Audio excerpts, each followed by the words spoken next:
ಡಿಕೆಶಿ ವಿರುದ್ಧವಾಗಿ ಅರ್ಜಿಯನ್ನ ಸಲ್ಲಿಸಿದ್ರಲ್ಲ, ಈ ವಿಚಾರದಲ್ಲಿ ಯತ್ನಾಳ್ಗೆ ಸುಪ್ರೀಂ ಕೋರ್ಟ್ ತರಾಟೆ ತೆಗೆದುಕೊಂಡಿದೆ. ರಾಜಕೀಯ ಲಾಭಕ್ಕಾಗಿ ಯಾಕಿಂತ ಅರ್ಜಿ ಹಾಕ್ತೀರಿ? ರಾಜಕೀಯ ಮಾಡೋದಾದ್ರೆ ನೀವು ಫೀಲ್ಡ್ ನಲ್ಲಿ ಮಾಡಿ. ಹೀಗಂತ ಯತ್ನಾಳ್ಗೆ ಸುಪ್ರೀಂ ಕೋರ್ಟ್ ನ್ಯಾಯಮೂರ್ತಿಗಳು ತರಾಟೆ ತೆಗೆದುಕೊಂಡಿದ್ದಾರೆ. ಮಾರ್ಚ್ 26ನೇ ತಾರೀಕು ವಿಚಾರಣೆಯನ್ನ ಮುಂದೂಡಿದೆ ಸುಪ್ರೀಂ ಕೋರ್ಟ್. ಡಿಕೆಶಿ ಅವರ ವಿರುದ್ಧವಾಗಿ ಆದಾಯ ಮೀರಿದ ಆಸ್ತಿ ಗಳಿಕೆ ಪ್ರಕರಣಕ್ಕೆ ಸಂಬಂಧಪಟ್ಟ ಹಾಗೆ ಡಿಕೆಶಿ ವಿರುದ್ಧದ ಸಿಬಿಐ ಕೇಸನ್ನ ವಾಪಸ್ ಪಡೆದಿದ್ದನ್ನ ಪ್ರಶ್ನಿಸಿ ಅರ್ಜಿಯನ್ನ ಸಲ್ಲಿಸಿದ್ರು. ಅರ್ಜಿ ವಜಾ ಮಾಡಿದ್ದಕ್ಕೆ ಸುಪ್ರೀಂನಲ್ಲಿ ಅದನ್ನ ಯತ್ನಾಳ್ ಚಾಲೆಂಜ್ ಮಾಡ್ತಾರೆ. ಒಂದ್ ಕಡೆಗೆ ಆಫ್ಕೋರ್ಸ್ ಸಿಬಿಐ ಅರ್ಜಿಯನ್ನ ಹಾಕಿತ್ತು, ಅದರ ಜೊತೆಗೆ ಯತ್ನಾಳ್ ಕೂಡ ಹಾಕಿದ್ರು. ಇದೀಗ ಯತ್ನಾಳ್ಗೆ ಸುಪ್ರೀಂ ಕೋರ್ಟ್ ತರಾಟೆ ತೆಗೆದುಕೊಂಡಿದೆ. ರಾಜಕೀಯ ಲಾಭಕ್ಕಾಗಿ ಯಾಕೆ ಈ ರೀತಿಯಾಗಿ ಅರ್ಜಿಯನ್ನ ಹಾಕ್ತೀರಿ ಅಂತ ಪ್ರಶ್ನೆ ಮಾಡಿದೆ. ಜೊತೆಗೆ ರಾಜಕೀಯ ಏನಿದ್ರು ಕೂಡ ನಿಮ್ಮ ಫೀಲ್ಡ್ ನಲ್ಲಿ ಮಾಡಿ.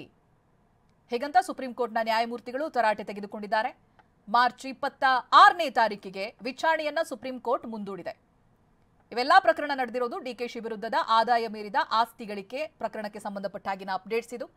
ಡಿಕೆಶಿ ವಿರುದ್ಧದ ಸಿಬಿಐ ಕೇಸನ್ನ ವಾಪಸ್ ಪಡೆದಿದ್ದನ್ನ ಪ್ರಶ್ನೆ ಮಾಡಿ ಸುಪ್ರೀಂ ಕೋರ್ಟ್ನಲ್ಲಿ ಅರ್ಜಿಯನ್ನ ಹಾಕ್ತಾರೆ ಯತ್ನಾಳ್. ರಾಜಕೀಯ ಇಲ್ಲಿವರೆಗೂ ಬರಬಾರದು ಅನ್ನೋದಾಗಿ ತರಾಟೆಯನ್ನ ತೆಗೆದುಕೊಂಡಿದ್ದಾರೆ ಸುಪ್ರೀಂ ಕೋರ್ಟ್ ನ್ಯಾಯಮೂರ್ತಿಗಳು.